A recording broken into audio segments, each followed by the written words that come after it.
during the whole bombing thing at the Capitol, we realize that Bruce Wayne has been trying to send money to the guy in the wheelchair, the security guard at the beginning, but apparently the checks are being intercepted, and they're being intercepted by Lex, who essentially wants to isolate this character, the security guard, so he can use him for his purposes. And at this point, Bruce Wayne's getting mad. Bruce Wayne's getting mad because he feels like he's getting played, and he feels like, what he's wanting to do isn't getting done. And I know when I saw the trailer and I saw some of these writings that were in place, I thought they were actually from the Joker, but they're actually from Lex Luthor. And again, it just shows Lex Luthor being his mastermind. But again, that seemed kind of forced too. That seemed kind of forced that, oh, these checks are just not arriving, and Lex Luthor knows about this, and he's to a certain extent checkmating Bruce Wayne, which is possible. Lex is definitely a great intellect, but I think they should have played up that more as well, as opposed to Jesse Eisenberg's character is Lex Luthor just being crazy and off the wall. Shortly after that too, there was a drive that Bruce Wayne had used to hack into the LexCorp system, and Bruce Wayne had gotten a hold of it, and he finds a lot of things in this drive, including one of them is the confirmation of other metahumans Right. that Lex Luthor has been basically obtaining and collecting, which again doesn't explain why Lex Luthor is obtaining this information or how he came across it. I guess it's one of his pet projects. But again, I think that would have been great if we could would have been fleshed out. So instead, we're treated to essentially a 5 to 7 minute cameo of all the other Justice League members. We see the Flash in a convenience store breaking up a robbery.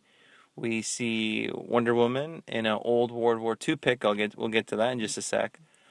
We see Yeah, it was from World War One, I believe. Actually, yeah. we see Cyborg actually being built, which is probably the coolest of the cameos because it was like a severed body. He only had half a body, and it showed him kind of going through a lot. And then we also saw Jason Momoa as Aquaman finally, which was kind of cool, which was interesting. But again, to me, my favorite was the Cyborg ones. Then also too, we see Wonder Woman's pick, which essentially what she was also after. She's also after that pick. Again, doesn't explain why or whatever. Just she's after it. I guess she's trying to conceal her identity.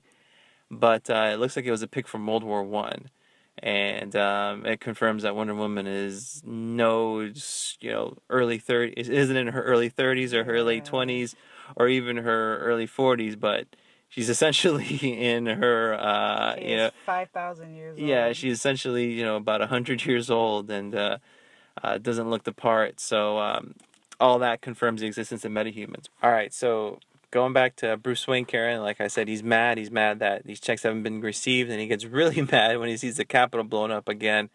Just he's channeling all his rage that he's had, not just in the moment when he lost his people in the building, and essentially he's putting himself as the defender of mankind. Bruce Wayne is.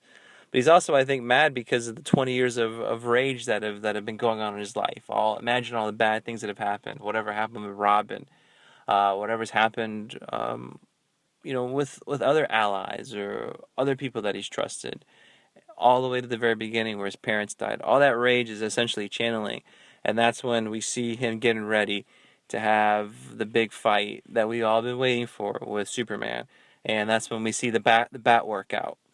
And the bat workout consists of taking a sledgehammer to a monster truck tire or a tractor tire, pushing a sled with tons of weights, doing pull-ups with weights tied to your waist.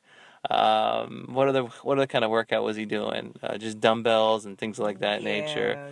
Yeah, it was pretty cool, and I liked that. I think it showed Ben Affleck really took the role seriously. Obviously, got in physical shape, and at one point he was just huge. Like, this is the biggest Batman we've seen. Obviously Michael Keaton doesn't compare physically to what we've seen. We're not gonna even get into Val Kilmer or George Clooney. I think even Christian Bale was in decent shape, but he was more lean. This Batman was bulky, and I liked that. Yeah, especially that knowing that the bat suit was made out of cloth. you're just like, wow, those are really his muscles. Because a lot of people are saying, oh no, they just put something, another layer on top of another layer, but nope, that was his body. Right, and right there, gotta give props to Ben Affleck for getting himself in shape so he could do a scene like that.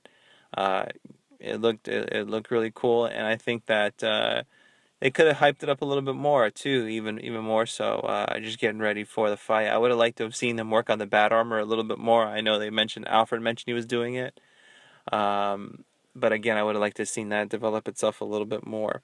Also, during this time, we see Lex Luthor making progress with the Kryptonian mothership. Apparently, he now has access to the ship. I'm not exactly sure how that happened. Oh, yeah, I remember now. He peeled the DNA off of Zod and used that to access the ship. So he needed his DNA to access the ship, but he did not need his DNA to overwrite the security code so that the ship now obeyed him and made all the Right. Kryptonian technology available to him. And another part where I just kind of like got lost and my head started swimming and I just said whatever was when he brings Zod's body into I guess what they call a Genesis chamber. Mm-hmm. And in the Genesis chamber, he's able to manipulate Zod's body into essentially what would become Doomsday.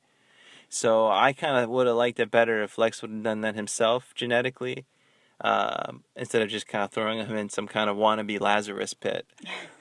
So again, that's just whatever. It is what it is, and it just add that to the list of train wrecks and disaster that is the Lex Luthor character in this movie. Yeah, at this point, the kids in this film are like, what? I was like, what? And, I know a lot about these characters. I know a lot about what's going on. And I'm just like, what's going on here? Wait a minute. Pause. But like I said, just add to the list of just missteps when it comes to the Lex Luthor character. What I did like is we see the beginning of the Brainiac character. Because now Lex has his hands on Kryptonian technology. Now Lex has all access to anything he needs. And I would have liked to have seen that a little bit more. Maybe the 3 dots that are the trademark look of Brainiac could have shown up at some place. Or Lex could have started to have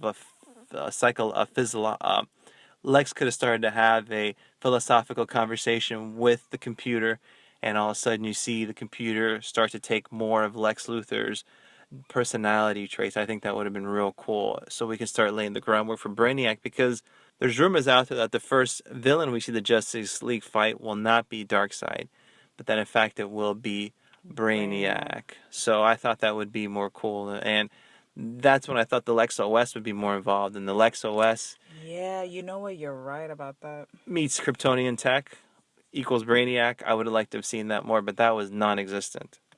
Before the big fight scene, Karen, again, I want to highlight something that Bruce Wayne's character, Ben Affleck, was talking about, where Alfred's talking to him like, you're really going to do this? You're really going to go to war? And Inside that old Wayne right, inside mansion. old Wayne Manor.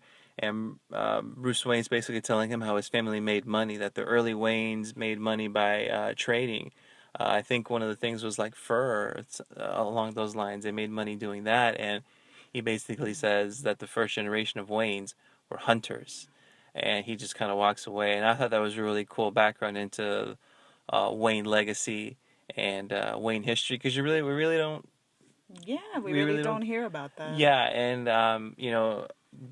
DC, if you're listening, I think it would be cool to have a miniseries called just Wayne, and just kind of look into Bruce Wayne's descendants, because obviously these seems like exceptional people leading all the way up to Thomas Wayne, who was a brilliant doctor and a brilliant businessman and kept everything going. I think that would be pretty cool.